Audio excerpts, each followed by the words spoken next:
All right, let's dive in today. Um, Today we're tackling the Kardashians Okay. and how they built their empire, really their cultural power. hmm And for this deep dive, we're turning to an academic paper called The Kardashian and Culture Power, which sounds, very official, Yeah, it does. but it gets into like the nitty-gritty of how they've become such a force. Yeah, It's not just about being famous anymore, is it? not at all. It's like they've, I don't know, transcended traditional celebrity. Right. And the paper, it jumps right into this idea of cultural hybridity, which Huh? sounds complicated, but it's basically about mixing cultures, creating new identities. And the Kardashians, I mean, think about it. They're Armenian American. hmm They're incredibly wealthy. But their whole thing started with reality TV. Yeah, it wasn't like the classic Hollywood, rise to fame. Exactly. So they kind of challenged the old formulas of what makes a star. And in doing so, they've created this whole new archetype Yeah, they're not just portraying a family, they're portraying a lifestyle. that people want to like buy into. Totally. And the paper even talks about how they understand this connection between structure, power, and daily life. Okay, break it down for me.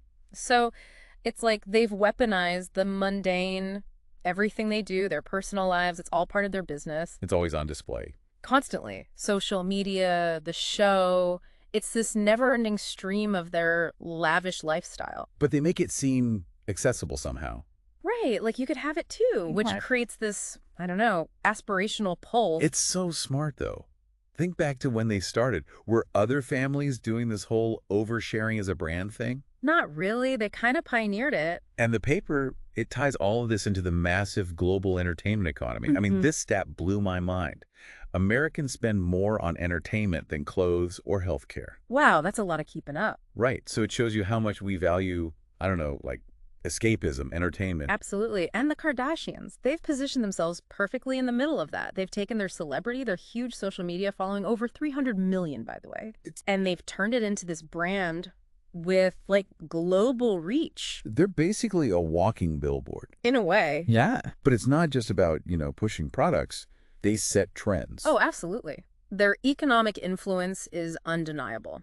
You can practically track stock prices based on what they wear. It goes beyond just, endorsements too. They've launched all these businesses, makeup, fashion, even like video games. They're a billion-dollar empire. And it's almost self-fulfilling, right? Their influence creates demand, and then they supply it. It's like they've got this, I don't know, hegemonic power, like they dictate what's cool. The paper argues that they've tapped into something deeper, the aspirations and anxieties of a global audience. Okay, so it's getting, like, kind of deep now. And it gets even more complex when we think about their impact on a global scale, which I think we should dig into next. All right, let's talk globalization. Okay. Because we can't ignore that whole aspect, especially with the Kardashians. I mean, they're everywhere. And the paper talks about this idea of a global assembly line. There's a whole other rabbit hole. It is, but think about it. All the products they endorse, the clothes they wear, everything. It all comes from somewhere else. Right, a network of production that spans the global. Raw materials from one country, manufacturing in another, consumption in another. And the Kardashians, with their platform, they're smack dab in the middle of it. They push those products, those trends, to millions. It really makes you think about the interconnectedness of, well, everything. Yeah, and the paper brings up a lot of interesting points about labor practices and ethical sourcing. Those are definitely important conversations to have. For sure, especially when we're talking about this kind of globalized system. It's not just about, buying a cute top or whatever. Yeah. It's way bigger than that. And it's interesting how this all ties back to the Kardashians and their influence. It's not just economics either, right? Yeah. The paper also talks about Kim Kardashian's work in criminal justice reform. Oh, yeah, that's a whole other fascinating angle. It's pretty unique for, a reality TV star. Definitely. And it's brought a lot of attention to the issue, especially among younger generations. People who might not be, like, super engaged in traditional politics. Right. Her legal studies, her lobbying efforts, it's all very, I don't know, unexpected. But it had an impact. For sure. Her celebrity status definitely amplifies her voice. I mean, it reaches way more people than, like, some politician giving a speech, right? Probably. But some people say it's more about personal branding than actual change. That's a valid point. It's like, is it genuine or is it just another way to, boost her image? Well, the paper acknowledges that there are differing opinions about celebrity activism. Right. But it also points out that regardless of her intent, it sparked conversations.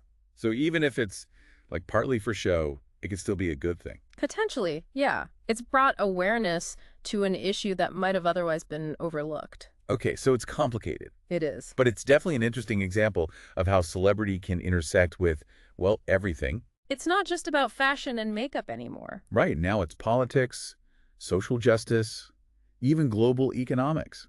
It's like they've managed to insert themselves into every aspect of modern life. It's kind of wild when you think about it. They've become this, like, cultural phenomenon that reflects all the complexities of our time. Yeah, I'm already seeing them in a whole new light, that's for sure. Good. So where do we go from here? Well, I think the next step is to, like, really dive into those specific areas where they've had an impact.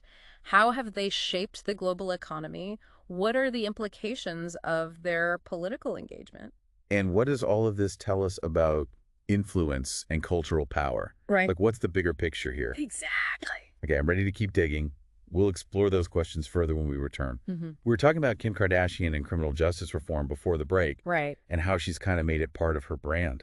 It's interesting. It is. She's engaging a demographic that usually isn't very politically active. Yeah, younger people, people who are super into social media and pop culture. It makes you wonder, like, is this the future of politics? Interesting question. Could someone like Kim Kardashian actually influence policy more than, a traditional lobbyist? It's possible. The paper talks about how her celebrity status gives her a much bigger platform. It amplifies her voice, her message. So it reaches way more people. Potentially, yeah. But is it genuine? Or is it just like another form of marketing? I mean, some people argue it's all about boosting her image. Right. It's a valid concern. Yeah, and the paper, it doesn't, shy away from that. No, it talks about performative activism. But it also says that regardless of her intent, she's started conversations. She's raised awareness. So even if it's, partly for show, it could still be a net positive. Yeah, it's a complex issue. Definitely not black and white. No easy answers. Okay, that makes sense. Yeah. I guess the motivation could be mixed, but the outcome could still be good. Exactly. And it raises these fascinating questions about, the nature of celebrity today.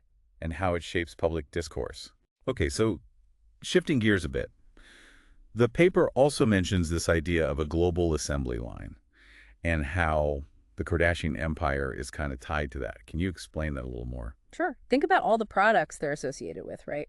Clothes, makeup, perfume, home goods, everything. It's a lot. And it all relies on this massive global network. Production, distribution, the whole thing. But how does that connect back to them specifically? Well, they're the ones driving demand for those products. Oh, okay. Their endorsements, their lifestyle choices, it all influences millions of people. Globally. Yeah, so they're a link in that chain. Connecting consumers in wealthy countries with, often unseen labor in developing countries. Exactly. Wow, I hadn't really thought of it like that. It's not just about selling a product. It's about participating in this whole system. With, all its ethical implications. Yeah, and the paper does touch on those ethical considerations. Labor practices, environmental sustainability. The potential exploitation of workers, too. Right, it's all connected. It's crazy how something like, reality TV and celebrity culture can be tied to these huge global systems and issues. It's a reminder that even our entertainment choices have consequences. Yeah, what we buy, what we watch, it all matters. Absolutely. So big picture, what does it all mean?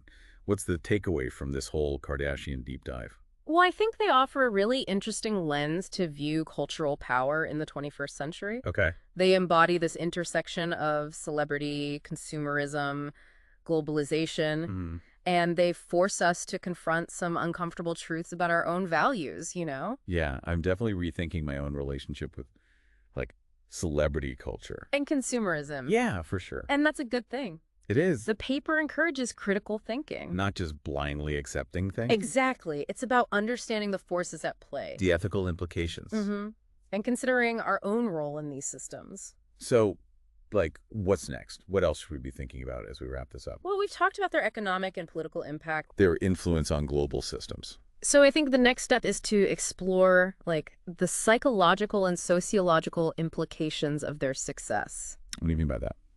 How have they shaped our ideas of beauty, success, the American dream? How do they tap into our aspirations, our anxieties? And what does their popularity tell us about society's values? Exactly. It's a lot to unpack.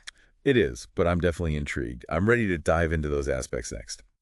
Okay, so we've covered a lot of grounds here. Yeah. Economics, politics, global systems. But now I want to get into like the psychology of it all. Yeah. You mentioned this earlier, how the Kardashians tap into, I don't know, our desires, our insecurities. Well, it's interesting how they present this image of like aspirational wealth, right? Glamour, the whole thing.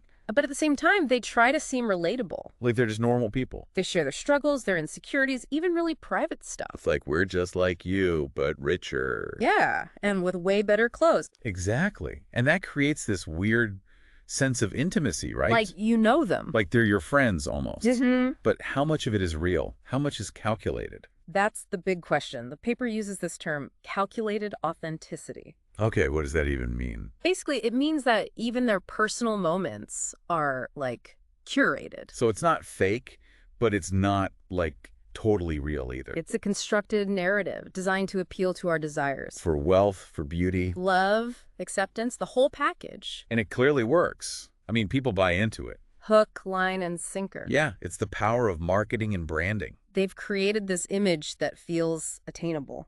But is it really? Well, for most people, probably not. Right, and that's what I worry about. Constantly seeing these images of, like, unattainable perfection. It can mess with your self-esteem. Big time. The paper talks about the negative effects on body image, self-worth. That pressure to conform to unrealistic standards. It's like they're selling this dream that most people will never achieve. And that can lead to a lot of, like, dissatisfaction, inadequacy. Exactly. So what's the takeaway from all this? I think it's about being aware, you know? Cultivating a critical eye when you're consuming this type of content. Don't just take it at face value. Exactly. So, wrapping up this whole Kardashian deep dive, what are your final thoughts? Well, I think they're a fascinating case study. In so many ways. Celebrity, consumerism, cultural power, it's all there. And their influence is undeniable. It really is. But, like we've been talking about, there are ethical considerations. Mm-hmm. Potential negative impacts, questions about authenticity. It's not all black and white. Definitely not. So it's up to each of us to be critical, to question the messages we're consuming. And to be mindful of the impact it has, you know, on ourselves and society. It's made me look at reality TV, social media, all of it, in a whole new light. That's what these deep dives are all about. Peeling back the layers. Challenging assumptions. And who knows, maybe it'll inspire someone to do their own deep dive into something else that interests them. Exactly. Well, thanks for guiding us through this one. It's been really insightful. A pleasure. That's all the time we have for today. Until next time, keep exploring, keep questioning, and keep those deep dives going.